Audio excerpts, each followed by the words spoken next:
JBN, we keep you informed. I am Michelle Jones, and in the news, teen charged for the death of senior citizen. 19-year-old Tim Rowe has been charged with manslaughter after he allegedly slapped a man during an altercation at a bar, causing him to fall and hit his head on Friday, October 16 in St. Elizabeth. The man later succumbed to his injuries. Dead is 68-year-old Herbert Reed of Peshka district in the parish. The police said Reed and Rowe were at a bar when an altercation developed, during which Rowe slapped Reed, who fell and hit his head. The incident happened around 3:15 p.m. Reed was then transported to the hospital where he was pronounced dead. The police said Rowe was arrested and charged following investigations. Man charged after he pulls gun on nephew. A man is now facing several charges after he reportedly pulled a gun and threatened his nephew during an altercation in an incident that occurred in Green Park, Trelawney, on Tuesday, October 20. Charged with assault at common law, illegal possession of firearm and ammunition, and a malicious destruction of property is 23-year-old Ronaldo Wilson, otherwise called Caesar, a farmer of the parish. The police said that about 11:30 p.m., Wilson and his nephew had an altercation. Wilson reportedly brandished a firearm and threatened his nephew. He was arrested and charged on Wednesday, October 21. His court date is being finalized. Groups call for tax relief on digital devices. A call is being made by private sector groups and a non-government organization for the government to remove duties and taxes on mobile and digital equipment for at least 24 months. The call has come from the Jamaica Chamber of Commerce, the Jamaica Manufacturers and Exporters Association, the Business Process Outsourcing Industry of Jamaica, the Jamaica Hotel and Tourist Association, the Council of Voluntary and Social Services, and the MSME Alliance. They want the relief to apply to mobile phones, software, tablets, computers, and related accessories, peripherals, and other digital devices.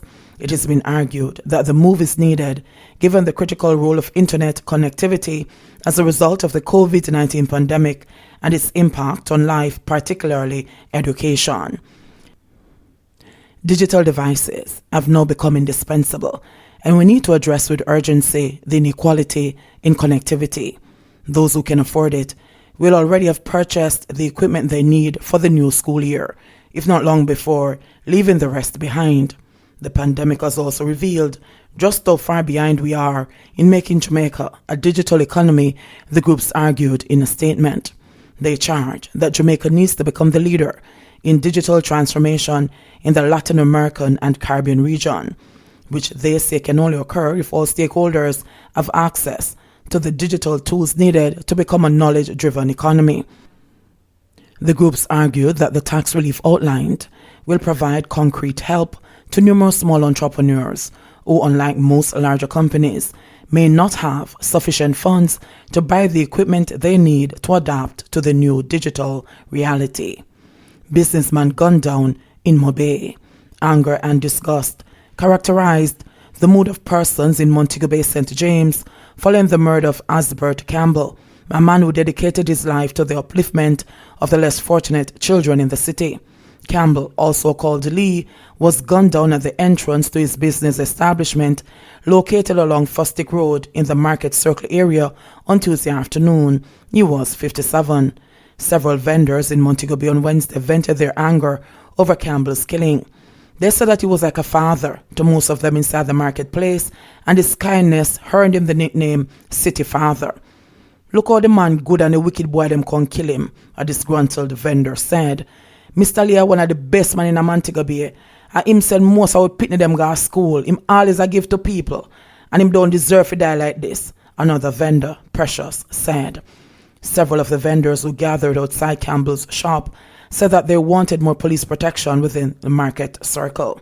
Novelet Campbell, a sister of the deceased, said her brother was a loving and kind human being who fathered 4 children biologically, but played the role of father to hundreds of kids in Montego Bay's inner cities. Liam will be a father, she said, adding that her brother has been operating from within Market Circle for the past 40 years, after he took over the business from their father, who started the family business years ago by selling fried dumplings and tea to vendors. Father Lee became a liquor distributor and greengrocer. Police reports are that shortly after 6 p.m., Campbell was standing outside his shop when two men armed with handguns walked up to him and opened fire, hitting him multiple times. They escaped on motorcycles. Campbell is the sixth person to be killed in St. James over the past 5 days. On Wednesday, the St. James Police carried out a massive operation in the Market Circle in search of wanted men and contraband. A number of premises were searched and several men taken into custody for various offences, including the possession of an offensive weapon and breaches of the Road Traffic Act. $321 million to restore collapsed section of Junction Road. It will cost taxpayers approximately $321 million for the reconstruction of a section of the road at Chovy in Junction, St. Mary, which was extensively damaged during heavy rains more than 3 weeks ago. Government Minister Everald Warmington, who has responsibility for works in the Office of the Prime Minister's self-styled Ministry of Economic Growth and Job Creation, said that arrangements were in place to address the section of roadway that has been plagued by issues for some time. We didn't have the funds. The cost is $321 million, and that was approved last week in the supplementary estimates, he said. The design wasn't done since we have this collapse here. It was in the works for quite some time, and they have asked for funds to do the carry-on contract because they knew what was happening here.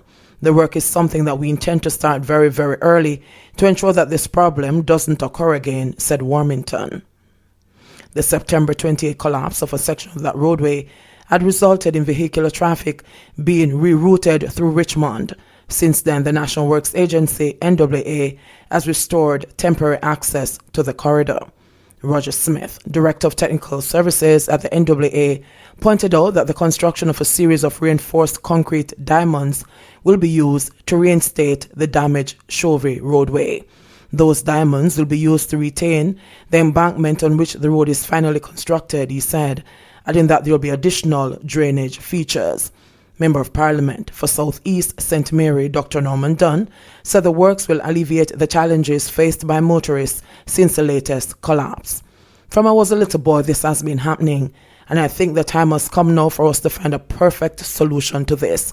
So we look forward to the solution that has been designed, Dunn said. Majority of elderly care and indigent facilities fail COVID-19 inspection. More than half of the nursing homes and infirmaries inspected across the island since May to gauge how they have been adhering to COVID-19 protocols aimed at mitigating the risk of an outbreak of the virus have been found unsatisfactory. The revelation was made by Health and Wellness Minister Dr. Christopher Tufton as he addressed a press conference following a COVID-19 cluster of 46 cases being detected among residents and staff at the Golden Age home in Vineyard Town, Kingston, this week. The minister said that of the 214 nursing homes island-wide, 206 had been inspected since May, 2 months after the virus surfaced on local shores. Of that number, 95 homes were satisfactorily implementing COVID-19 protocols and 106 were deemed unsatisfactory. 7 infirmaries also met the criteria, while 8 reportedly needed more work. In regards to other entities, the instruction that have been given to the Standard Agency and the public health officials is to increase the frequency of visits to these institutions and ensure that, particularly those that have been found wanting, we push for all the appropriate systems to be put in place because we would not want a recurrence of this in any institutions, said Tufton. He said that the ministry would be moving to increase random testing at such facilities to stave off further outbreaks. Alarm bells first went off at the Golden Age home on October 13 after a 73-year-old resident who had been experiencing COVID-19 symptoms, including a cough and fever since October 5, was admitted to the Kingston Public Hospital. 2 days later, he returned a positive test result for the virus, which had infected 8,445 persons locally up to Tuesday and claimed at least 174 lives. The resident remains in critical condition. Last Saturday, enhanced surveillance was initiated with testing and contact tracing at the home, which has 428 residents and 162 staff. 46 of the initial 72 samples taken from residents and the staff came back positive, with 43 cases identified among residents and 3 among staff.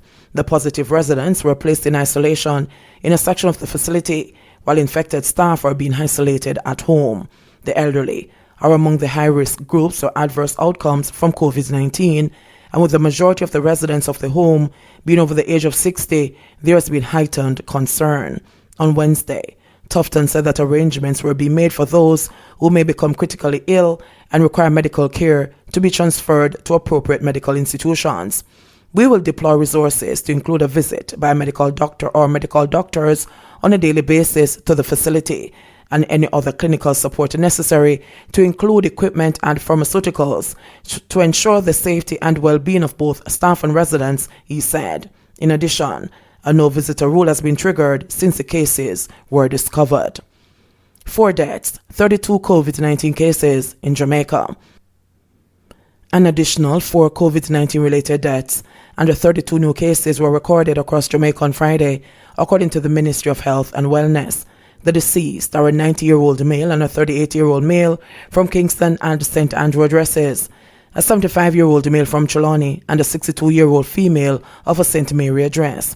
The latest fatalities bring the death toll from the coronavirus in Jamaica to 186. Of note, 1 death of a COVID-19 patient is under investigation, bringing that tally to 26.